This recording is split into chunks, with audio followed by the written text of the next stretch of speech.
Ya, dalam diskusi kami saat ini kami juga ingin melibatkan anak muda, kaum milenial juga dalam diskusi kami. Ada yang ingin bertanya silahkan.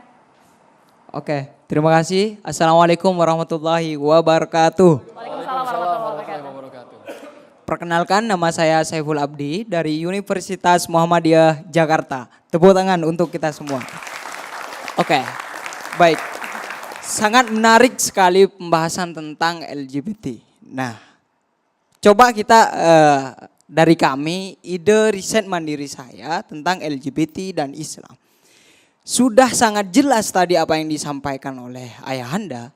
Ya, saya sebutkan ayahanda aja, soalnya lebih tua. Ayahanda siapa ini? Ayahanda Abang Novel.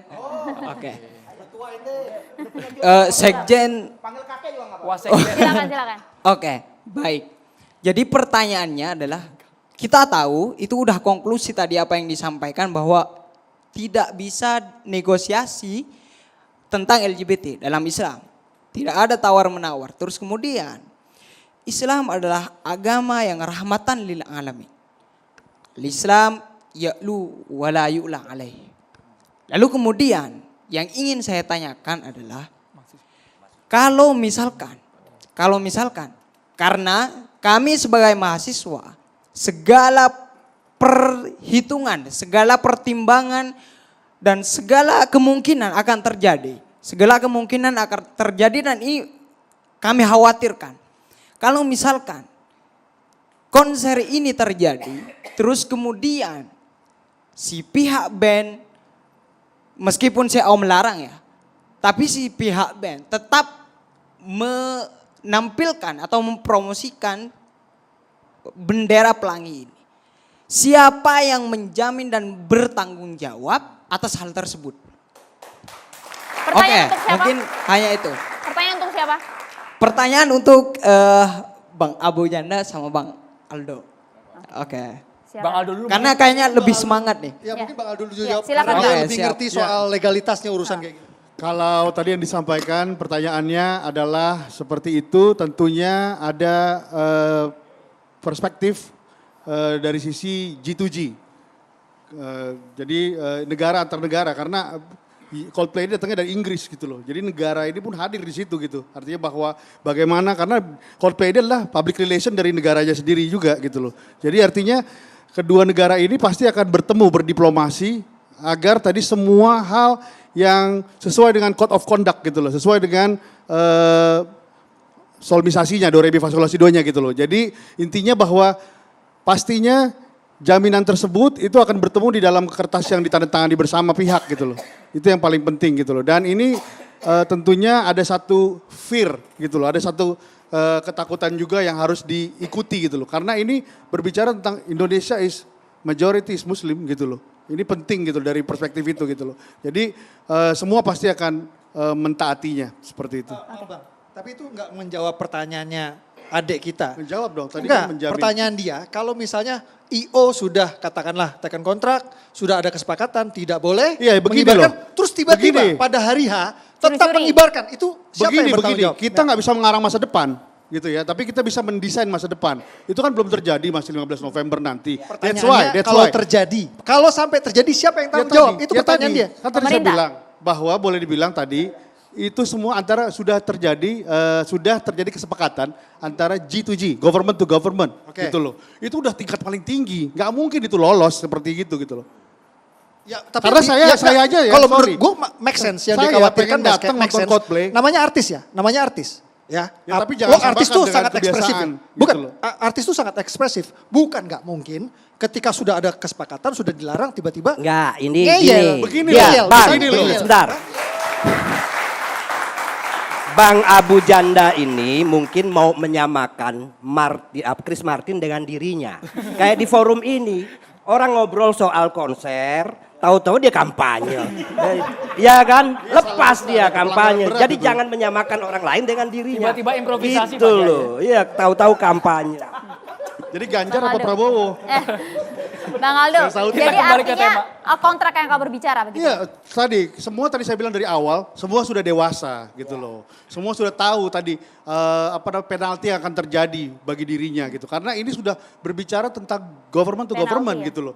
Dan juga Indonesia kan punya hubungan diplomatik gitu ya dengan Inggris gitu. Tinggal ketok pintu aja, bos gitu loh. Memanfaatkan konser-konser musiknya itu untuk diplomasi. Betul, itu soft powernya soalnya. Kemudian yang kedua adalah mereka ini juga udah kebal di demo gitu loh. Mereka bukan sekali ini di sini, makanya saya yang menunggu dari Coldplay dia punya lagu judulnya Bani Adam gitu loh. Saya pengen lihat itu, pengen lihat dia main lagu itu.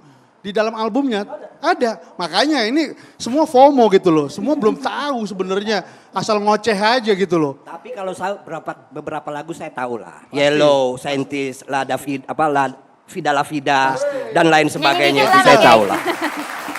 Bang Aldo, tapi mungkin kekhawatiran seperti mahasiswa dari UMJ dan juga beberapa pihak lainnya masih ada lah, meskipun tadi sudah dipastikan pasti dari perjanjian itu tidak akan dilanggar. Tapi seberapa besar potensi seorang fans begitu ya mengikuti idolanya dari berbagai sisi, mulai dari hingga isu-isu sensitif seperti tadi? Saya bisa menjawab itu karena saya slankers, saya tahu banget, saya sangat menghargai slang gitu ya. Jadi artinya bagaimana bim-bim kakak berlaku itu saya bisa segila mungkin gitu dulu mengikutinya. Dan saya yakin banget Coldplay ini juga seperti itu gitu ya. Banyak orang yang memang tadi punya fandom, tingkat fandom itu tinggi sekali. Tapi kembali lagi semua punya kontrol kok. Itulah gunanya tadi ada Habib juga memberikan kontrol teriakannya dia ini loh. Gitu. Jadi semuanya tuh electrifying gitu loh. Bahwa jangan takut, saya juga pernah seumuran adik-adik gitu loh. Karena semua orang yang di sini pernah muda juga selain ayahanda hari ini gitu loh. Jadi artinya pernah muda nih, pernah di konser yang sama sama saya. Kan Tata Takwa, berdua tuh. Jadi artinya bahwa jangan takut, kita punya radar, kita semua satu negara, kita semua satu volume, kita semua punya satu gas yang sama, punya satu rem yang sama gitu loh. Gaskan! Gitu. Gaskan, mantap. Ustadz Dery, pandangannya Ustadz Dery. Agar bisa mengakomodir semua pihak, bahkan yang menolak pun mungkin nanti bisa dikompromikan. Jadi menurut saya sederhana aja.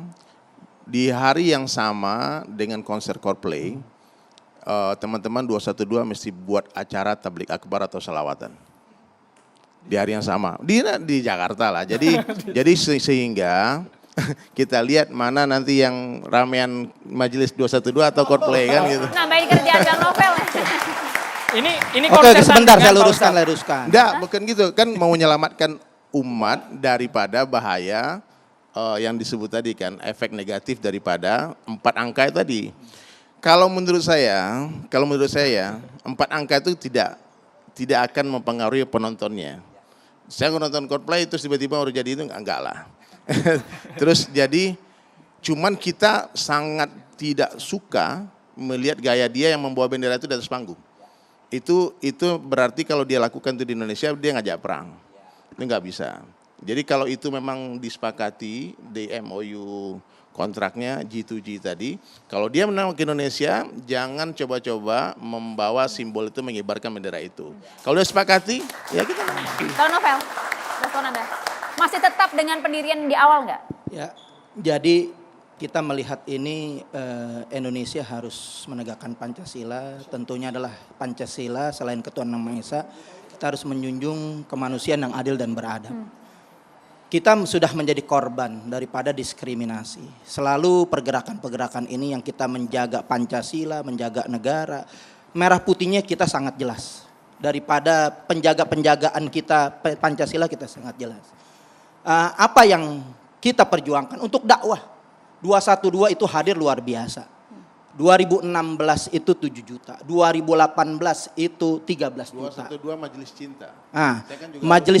Majelis yang begitu luar biasa, kita bisa. Rumput saja itu kita jaga, apalagi persatuan. Allahu Akbar. Itu kita jaga. Sementara Blackpink yang cuman hanya 100 ribuan doang itu merusak rumput. Nah, kita minta keadilan. Kenapa konser-konser atau kegiatan-kegiatan yang menutup jalan Sudirman Tamrin cuman konser musik malam tahun baru ada 17 panggung saya ingat 2013. Justru kita sampai saat ini memakai Monas sudah nggak bisa dilarang. Bagaimana kita akan melaksanakan daripada yaitu reuni akbar yang jumlahnya begitu jutaan sebagai wujud rahmatan lil alamin Itu adalah kita merasakan ketidakadilan, diskriminasi. Nah, bukan daripada itu juga masalah ekonomi. Ini nggak mendongkrak jauh daripada pendapatan orang Indonesia. Karena yang harus kita perangi adalah korupsi. Yang kita harus luruskan itu adalah orang-orang perampok, pengemplang pajak. Banyak sumber daya alam ini yang mereka kuasai oleh orang-orang luar yang kita menjadi korban. Kalau kita mau sejahtera, konser yang islami, konser yang tidak bertentangan dengan Islam, ataupun konser-konser apa, nggak usah bayar, mungkin dibayar pemerintah, asal pengelolaan negara ini dikelola dengan benar, tidak ada korupsi, tidak ada penggelapan pajak. Itu yang namanya di Jayapura itu tambang emas itu dijaga dengan sebaik-baiknya, insya Allah kita sejahtera. Nggak perlu kita memikirkan pendapatan dari musik. Justru musik kita akan danain, justru musik kita akan dukung. Hidup musik. Gratis, Bang Novel. Pak Kiai Taufik. Ya Rob, ya Allah. Sebagai konklusi juga. malam Ya, konklusinya intinya satu, saya tadi sudah sampaikan di awal bahwa apapun di negeri ini selama tidak melanggar undang-undang boleh diadakan gitu loh. Nah, adapun ada penolakan dan lain sebagainya itu hal yang wajar lah, namanya dinamika masyarakat begitu loh. Justru tadi ya dipandang secara positif bahwa apa yang dilakukan oleh Bang Novel Bamukmin dengan PA 212 ini mengingatkan kita semua tentang kita jangan mudah terpengaruh oleh LGBT. Itu juga penting, nggak apa-apa. Tapi sekali lagi kita ini harus menjadi bagian positif dalam pemulihan ekonomi bangsa kita yang habis diterpa 2 tahun lebih ini kena pandemi corona ya. Nah ini kita sedang bangkit, kita ya sedikit banyak ikut andil lah dalam proses perbaikan. Kita tahu bahwa konser-konser musik di Indonesia ini itu dampaknya luar biasa. Sayangnya memang dari dalam negeri sendiri tidak banyak grup musik yang berhasil konser berbayar kemudian dihadiri oleh orang banyak gitu. Oke, baik. Baru terakhir kemarin Dewa 19 itu lumayan. Mudah-mudahan ada grup musik dari Indonesia yang begitu konser dihadiri oleh masyarakat Indonesia banyak. Berbayar. Kalau yang gratis mah gampang, itu banyak kalau yang gratis siap. itu. Pak Kiai Jadi Khalil Nafis. begitu. Saya sedang merenung sebenarnya. Merenung saya itu begini, ini musik kok sekian mahal orang pada berarti. Sementara umpamanya ketika berceramah, Habib Novel Bamukmin, itu nggak usah bayar kok nggak bisa sebanyak itu gitu lah. Atau Ustadz Dery umpamanya ceramah, tidak seberjubelan itu. Saya sedang merenung bagaimana umpamanya proses persepsi orang dan minat orang itu memang beda-beda. Tinggal bagaimana kita bisa mengarahkan kepada kebaikan. Yang kedua, umpamanya ketika bicara soal pemulihan ekonomi melalui musik, saya berpikirnya disorientasi. Karena ketika hanya orang nonton musik memang ada perputaran, tapi nggak ada produksi. Perputarannya itu adalah orang membeli, apalagi sampai pinjol, kemudian hotel kebayar, iya. Tapi produksinya apa? Nggak ada produksi. Sementara ekonomi itu bisa berkembang, itu ketika ada produksi. Dan produksi itu yang bisa menghasilkan bahkan sampai bisa mempertahankan inflasi. Dari putaran bisnis atau perputaran dari penjualan karcis itu tidak menambah apa-apa terhadap produktivitas kita. Kecuali adalah sirkulasi dari perputaran ekonominya itu atau keuangannya itu. Oleh karena itu sebenarnya kalau memperbanyak musik dengan cara konser dan kemudian kita bisa banyak uang yang bisa hotel umumnya ditempatin, itu tidak efektif untuk menaikkan atau memulihkan ekonomi kita. Harus kembali pada produksi. Yang ketiga yang menjadikan persepsi kita ini masih menjadi konsumen ya. Kita ini masih konsumen. Soal produksi kan hal lain. Saya juga kan tidak lengkap mengatakan bahwa memang produksi itulah paling penting dalam meningkatkan ekonomi kita. Cuman bahwa konser-konser musik atau apapun yang sifatnya keramaian itu ikut memperbaiki. Betul. Itu tadi proses perputaran Betul. keuangan. Saya Gitu nggak loh. ada berbeda dengan Yai Taufik Damas, cuma saya ingin mengubah orientasi yang menjadi musik yang melulu dan lurus untuk pengembangan ekonomi itu harus diimbangi dengan produktif kalau kita kepengen maju. Saya pikir itu. Yang ketiga yang saya juga berpikir, merenung juga, tadi sama. Kita kenapa nggak lebih cinta produk dalam negeri? Nah itu saya berpikir, artinya apa? Kalau kita mampu mempromosikan, mampu kita juga menggairahkan masyarakat, kita cukup banyak gitu loh. Jadi kita tidak menjadi masyarakat konsumen, tapi menjadi produsen. Ini problem budaya kita, Kiai. Ini problem budaya. Memang kalau soal cinta produk dalam negeri, ini kita punya budaya yang bermasalah. Saya pernah tinggal di negara-negara Arab, di Mesir. Itu kalau ada 2 bioskop, satu nyetel film, mutar film Hollywood, satu lagi film Mesir. Itu yang rame film Mesir, bukan film Hollywood. Tapi kalau di Indonesia bisa gak begitu? Dan Ya. kuncinya satu, kenapa? Karena film-film Mesir itu menceritakan budaya mereka. Jadi orang Mesir itu nonton dirinya sendiri. Ada Nah di kebanggaan. Indonesia film-film belum sampai ke taraf itu. Saya pikir itu ada bagian dari analisa, tapi analisa yang lain adalah kebanggaan terhadap diri kita. Mungkin masih ada mental inferior, kemudian kalau di luar itu adalah bagus. Ya, banyak faktor sebenarnya, bukan hanya satu faktor. Tetapi ini boleh pemangku kebijakan adalah didorong bagaimana kita ini bisa mencintai sehingga produk kita ini adalah bisa laku dan bisa juga balik modal lah. Cinta karya lokal Pak Kiai. Ya. Baik Pak Kiai. Singkat saja. Saya Pak Kiai, kalau saya tadi kurang setuju dengan disorientasi di musik ya. Bahwa di musik itu ada yang disebut namanya penumbra. Efek domino ketika musik itu dipersembahkan ke market. Itu efeknya bermacam-macam. Tadi saya sempat sampaikan bahwa satu adalah economical revenue itu akan tumbuh dari ketika sebuah konser itu dihadirkan. Karena tumbuhnya itu dimulai dari ketika acara itu terjadi bahkan paskanya. Pertama adalah terjadinya satu euforia. Euforia itu sebenarnya memberikan tadi dampak ekonomi kepada tadi satu misalnya Ibu Dibio ya tukang jual tiket gitu kan. Lalu kemudian kedua adalah Indonesia ini kan tukang bajak ya gitu, kaos-kaos Coldplay pasti banyak tuh bajakan tuh gitu. Kita harus lihat itu saudara kita juga yang bikin dan artinya banyak efek. Jadi cuma memang di Indonesia ini nggak transparan masalah musik. Jadi nggak tahu tuh sebenarnya kalkulatornya nanti sebenarnya efek daripada tadi monetisasi di musik ini berapa itu sih. Banyak efek kalau kata Bang Aldo. Kami akan kembali untuk Anda sesaat lagi pemirsa.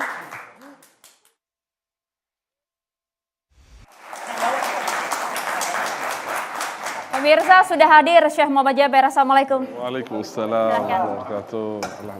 Bismillahirrahmanirrahim. Assalamualaikum warahmatullahi wabarakatuh. Alhamdulillahi Rabbil Alamin. Allahumma salli ala Sayyidina Muhammad wa ala alihi wa sahbihi ajma'in. Pemirsa TV1 Catatan Demokrasi di mana Anda berada, semoga ya Rabb selalu dalam keadaan sehat wal afiat, selalu dalam hidayah oleh Allah Subhanahu wa taala. Amin ya Rabbal Alamin. Ini berat bagi saya karena ada guru-guru saya kayak Khalil Nafis, Masya Allah, Habib Taufik, Ustaz Diri Sulaiman ini. Apa yang saya bisa sampaikan mengenai musik ini? Enggak bisa. Satu hal saja, ayat yang sering kita dengar, ya dalil bagi seorang yang berkata tidak boleh ya musik. Ayat di surat Luqman, ayat yang ke-6. Wa minan nasi man yashtari lahwal hadith liyudilla an sabilillahi bighairi ilm wa yattakhidhaha huzwa ulaika lahum adzabun muhin. Kata Imam Al-Baghawi rahimahullah ahli tafsir, sebab nuzul ayat itu di zaman Rasulullah sallallahu alaihi wasallam. Saudara dengar baik-baik. Ada seorang namanya An-Nadhr bin Al-Harith. Beliau ketika mendengar Rasulullah sallallahu alaihi wasallam membaca ayat suci Al-Quran kepada penduduk Makkah, banyak yang suka mendengar Al-Quran dari Rasulullah sallallahu alaihi wasallam. Beliau mencari sesuatu, ya, kisah atau cerita atau ucapan yang menarik supaya menjauhkan penduduk Makkah dari Rasulullah sallallahu alaihi wasallam. Sampai beliau membawa cerita-cerita kisah dari Persia dan Romawi. Allah menurunkan ayat suci Al-Quran, wa minan nasi may yashtari lahwal hadis. Ada sebagian dari manusia yang membawa cerita atau ucapan dengan tujuan menyesatkan umat. Itulah intinya saudara. Berarti tergantung. Ada seorang yang niatnya menyesatkan umat, menjauhkan umat dari Allah Subhanahu wa taala. Bukan hanya melalui penyanyi saja, dengan ucapan atau perbuatan apapun, dengan tujuan menjauhkan umat dari Allah Subhanahu wa taala, termasuk dalam ayat tersebut. Beda dengan orang penyanyi atau yang lain yang dengan harapan dan tujuan mendekatkan umat kepada Allah Subhanahu wa taala. Beda jauh. Karena itu saudara, ingat, siapa saja dengan ucapan atau perbuatan dengan niat menyesatkan umat, menjauhkan umat dari Allah Subhanahu wa taala, akan mendapatkan azab yang menghinakan. Siapapun dengan ucapan atau perbuatan yang mendekatkan umat kepada Allah Subhanahu wa taala akan dimuliakan oleh Allah Subhanahu wa taala dunia dan akhirat. Barakallahu fikum. Hadza minni wal afu minkum. Wassalamualaikum warahmatullahi wabarakatuh. Bang Abu Janda terima kasih, Pak Kiai Taufik terima kasih, Ustadz Dery Sulaiman terima kasih sudah hadir. Terima kasih juga Bang Aldo, Bang Novel, Pak Kiai dan juga untuk mahasiswa Universitas Muhammadiyah Jakarta. Kita nanti akan lihat apakah kemudian Bang Novel Bamun dan juga Abu Janda akan nonton konser Coldplay atau tidak gitu. Ini Nonton adalah bareng. akhir catatan demokrasi hari ini. Kita jumpa lagi minggu depan. Saya Maria Segaf. Dan saya Andromeda Mercury. Terima kasih, selamat malam. Sampai Sampai jumpa. jumpa.